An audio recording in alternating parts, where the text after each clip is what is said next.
When a soul departs from the physical vessel, there is an immediate reckoning that occurs, a profound moment of truth that transcends our earthly understanding of judgment. For those who have committed heinous acts against humanity, this moment carries a unique weight that differs dramatically from the transition experienced by ordinary souls. In the first moments after death, these troubled souls encounter what many spiritual traditions describe as the life review. But for those who have inflicted great suffering, this review becomes an immersive experience of unprecedented intensity. They do not merely witness their actions, they experience them from every perspective simultaneously, including the full emotional and physical suffering of their victims. This is not punishment in the conventional sense, but rather the natural consequence of consciousness expanding beyond the limitations of the ego. The soul that harbored darkness now faces the unfiltered truth of its actions without the psychological defenses that protected it during physical life. There is nowhere to hide, no rationalization possible, only the raw experience of the harm they've caused, magnified across all those they've affected. As Cayce once described in his readings, these souls face the meeting of self with self, a confrontation with one's true nature that bypasses all self-deception. Unlike religious conceptions of judgment by an external deity, this process is entirely self-administered through the soul's encounter with universal consciousness. The murderer becomes intimately acquainted with murder from the victim's perspective. The psychopath experiences the emotional devastation left in their wake. What distinguishes this process for malevolent souls is not just its intensity, but its isolation.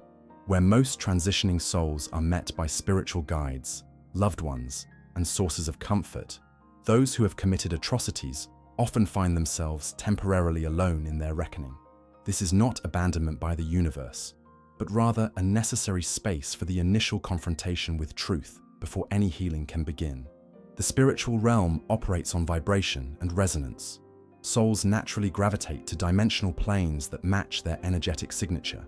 For those who have cultivated hatred, violence, and cruelty, their vibrational frequency pulls them toward lower astral planes where similar energies congregate.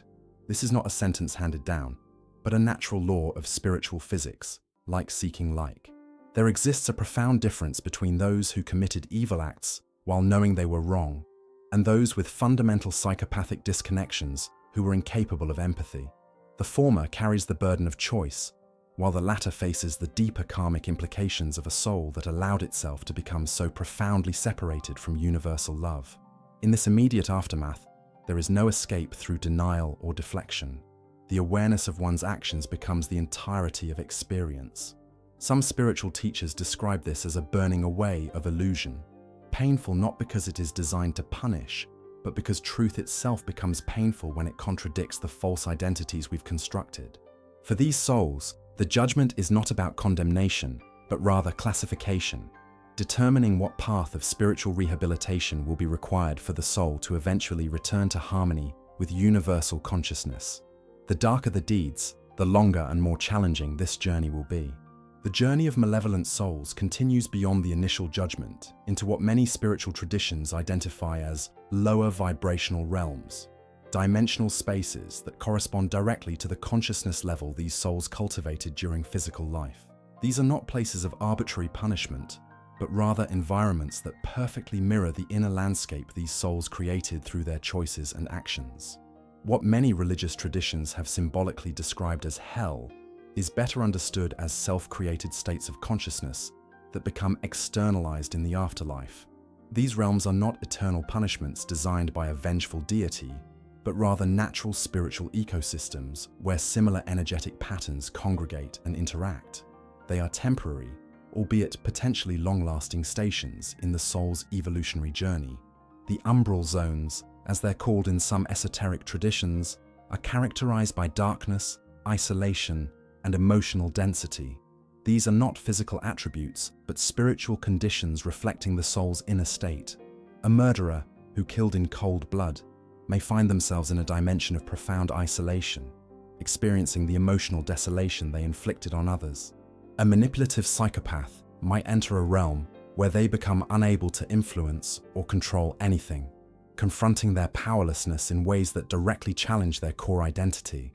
These realms operate on principles fundamentally different from physical reality. Time flows differently. What might feel like centuries of suffering may be just moments in earthly time, or vice versa. The subjective experience of time expands to accommodate exactly what the soul needs to process its actions. For souls with extraordinary darkness, this processing period can be extensive, sometimes spanning what would feel like millennia in human perception. The purpose of these lower realms is not punitive, but restorative. They function as intensive spiritual rehabilitation centers, where the soul must face and ultimately transmute the darkest aspects of its nature. This process cannot be rushed or circumvented. It proceeds at exactly the pace the individual soul can handle without being destroyed by the weight of its own actions. Within these realms, souls are not alone despite their sense of isolation. Higher spiritual beings, what some traditions call guides of the threshold, monitor and occasionally intervene in this process. These are advanced souls specifically dedicated to the redemption of the most troubled spirits, providing precisely calibrated challenges and opportunities for growth when the soul becomes receptive. For the most extreme cases, those who committed atrocities against many people or who lived lives of calculated cruelty, there exist what some mystical traditions describe as containment spheres. These are not prisons in the human sense, but rather carefully controlled environments where these souls cannot inflict further harm on others while undergoing their intensive healing process.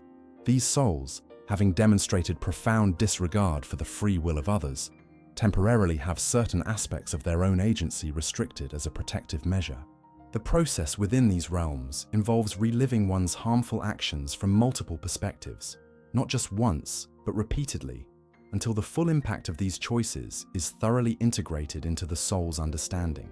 Each cycle of review brings new awareness and gradually, often painfully, builds the capacity for empathy that was lacking during physical life.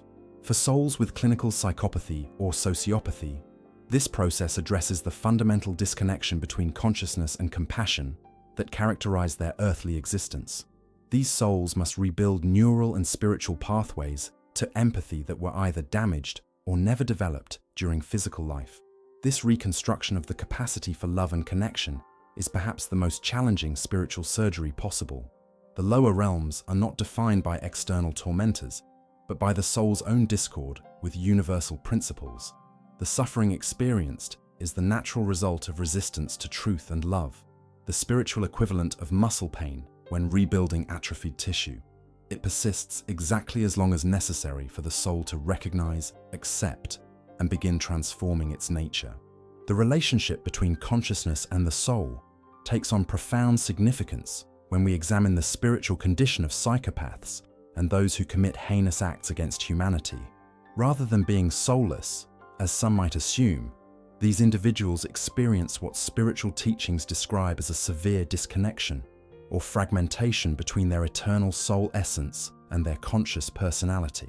This disconnection is not arbitrary, but represents one of the most challenging karmic conditions a soul can experience. The psychopathic mind exists in a state of profound spiritual isolation, with neural and energetic pathways to compassion, empathy, and love severely compromised or entirely dormant. This is not merely a psychological condition, but a spiritual crisis of the highest order, the soul equivalent of a body experiencing paralysis or severe sensory deprivation.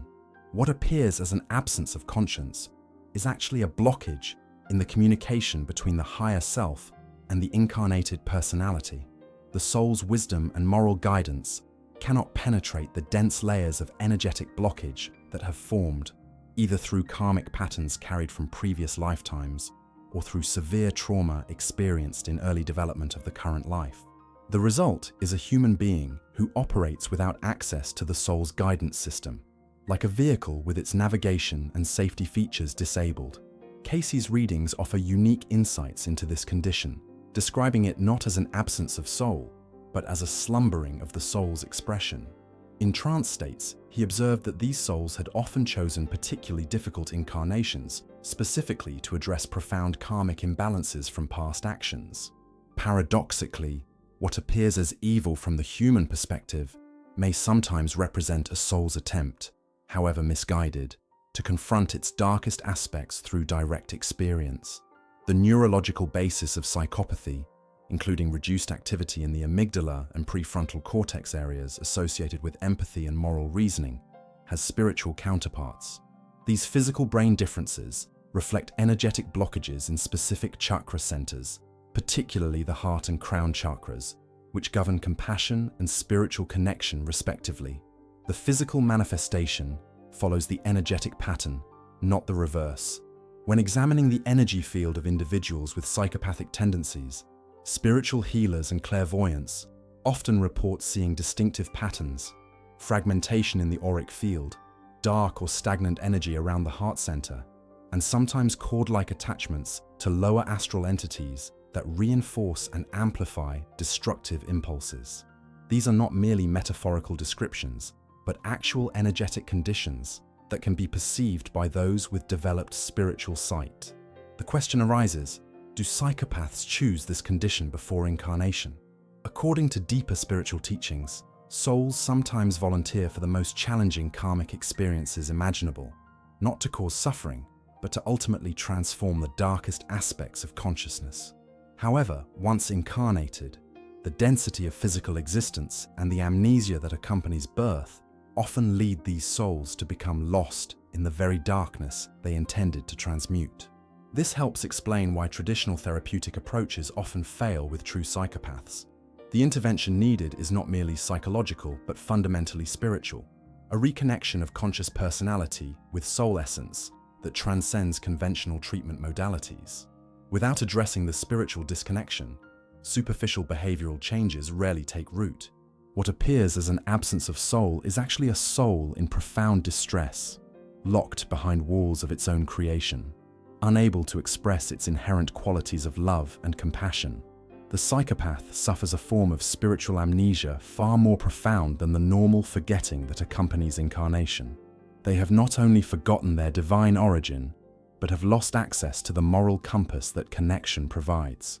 From the soul's perspective, this condition represents an evolutionary challenge of immense proportions. Each incarnation offers an opportunity to re-establish connection, but the very nature of psychopathy creates a self-reinforcing cycle. Disconnection leads to harmful actions, which create karma that further reinforces disconnection in future lives unless consciously addressed and healed. This understanding invites us to view even the most disturbed individuals with compassion, not excusing their actions, but recognizing the profound spiritual crisis underlying their behavior. Their journey back to wholeness may span many lifetimes and require intensive healing in the spiritual realms between incarnations. The soul is never truly absent, merely obscured behind veils of karmic density that require extraordinary measures to penetrate and transform. The question of what happens to the souls of those who committed terrible acts extends beyond their immediate afterlife experience into the broader cycles of reincarnation and spiritual evolution. These souls face unique challenges and opportunities within the grand architecture of cosmic justice and universal compassion. Contrary to some spiritual teachings that suggest certain souls might be forever lost or condemned to eternal suffering, the deeper wisdom traditions maintain that all souls, no matter how deeply corrupted, remain eternal sparks of the divine with the potential for eventual redemption.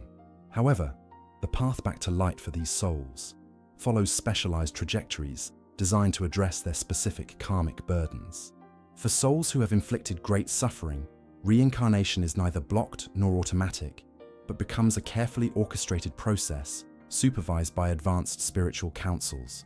These souls do not typically reincarnate immediately, but remain in spiritual rehabilitation for extended periods, sometimes what would feel like centuries or millennia in human time, until sufficient healing and understanding have occurred to allow productive re-entry into physical existence.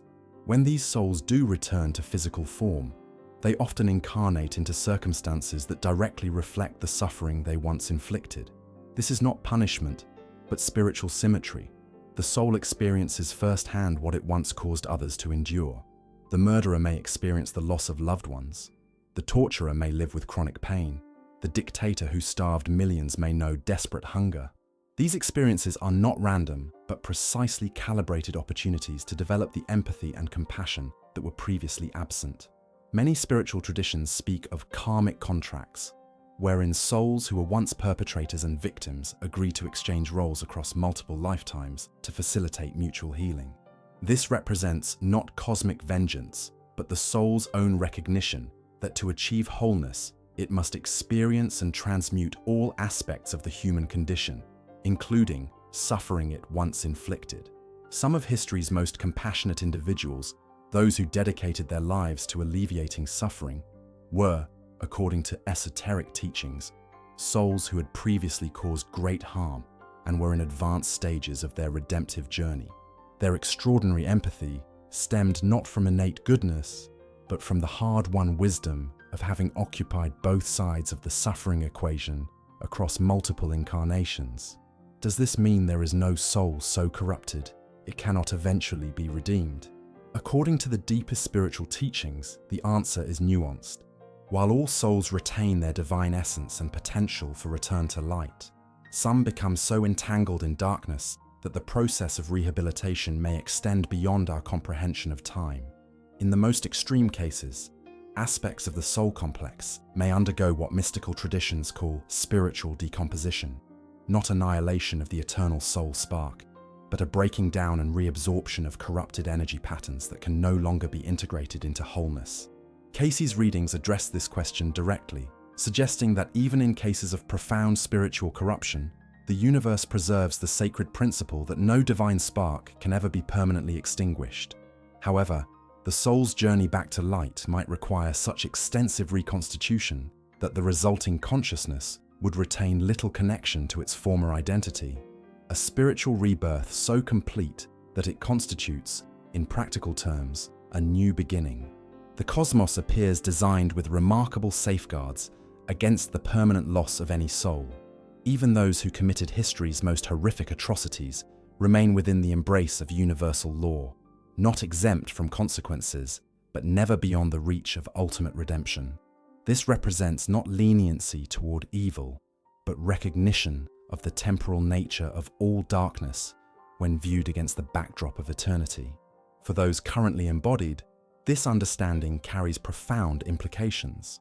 It suggests that our response to those who commit terrible acts should balance appropriate containment and justice with the recognition that each perpetrator, no matter how apparently devoid of humanity, carries within them a divine spark currently obscured but never extinguished.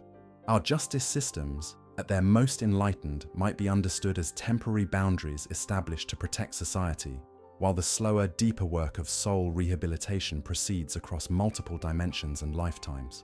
The journey of these troubled souls reminds us that spiritual evolution is not a linear path, but a spiral of experiences, challenges, setbacks, and breakthroughs that ultimately leads all consciousness back to its source.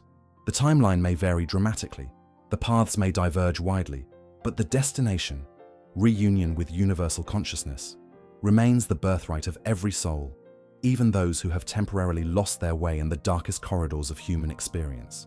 If these spiritual insights have resonated with you, consider this just the beginning of our exploration together.